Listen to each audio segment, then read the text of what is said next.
Mesdames et messieurs, bonjour. Cher Nicolas, cher Alain, chers amis, je suis vraiment désolé de ne pas pouvoir être parmi vous aujourd'hui. C'est un événement important. On a rêvé de cet accélérateur ETI, il prend forme aujourd'hui.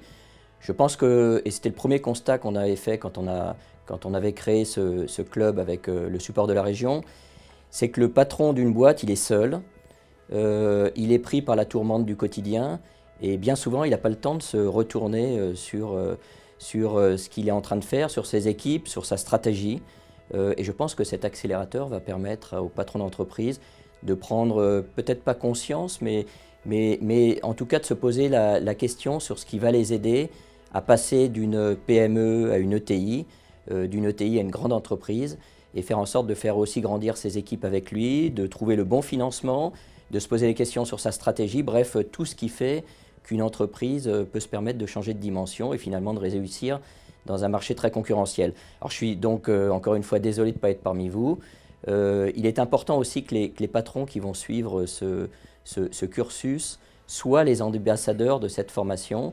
C'est un pari que l'on a en commun vis-à-vis de la BPI, vis-à-vis de la région qui met des moyens. Alors la BPI, elle met son extraordinaire expertise, elle a des consultants magnifiques qui vont nous aider à grandir. Mais il est important que nous, Club ETI, on démontre qu'ils ont fait un bon pari et que ce pari nous permettra de nous développer au sein du club et permettra de créer des emplois. Donc encore une fois, passer un bon moment, une belle réunion ensemble. Et puis je suis désolé de ne pas être présent pour la troisième mi-temps qui est souvent la plus intéressante. Merci.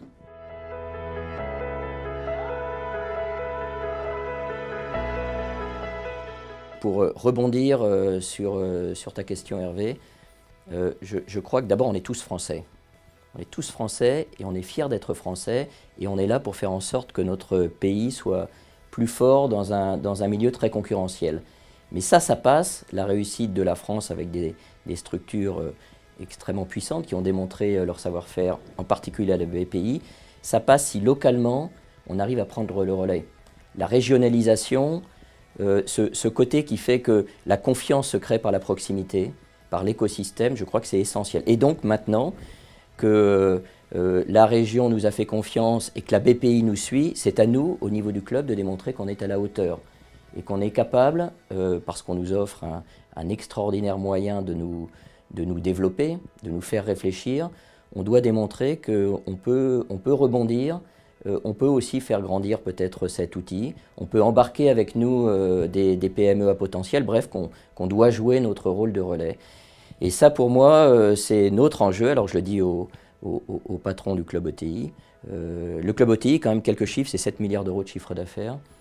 C'est à peu près 40 000 emplois, donc c'est une force économique. On est une grande entreprise par nous-mêmes, mais on doit démontrer maintenant qu'on sera un bon relais de cet extraordinaire cadeau, d'une certaine façon, qu'on nous fait et cette confiance qu'on nous donne. Voilà, donc moi, je demande au patron, alors il y avait aussi peut-être un peu plus de communication de notre côté, qu'on s'implique dans ce projet, qui est encore une fois un super projet, comme on s'est impliqué dans le projet Usine du futur ou le développement de la robotisation avec Riboost. Je pense qu'on doit jouer notre rôle d'ambassadeur vis-à-vis de ces projets qui sont importants pour la région et pour les emplois et pour l'ensemble des salariés de nos entreprises.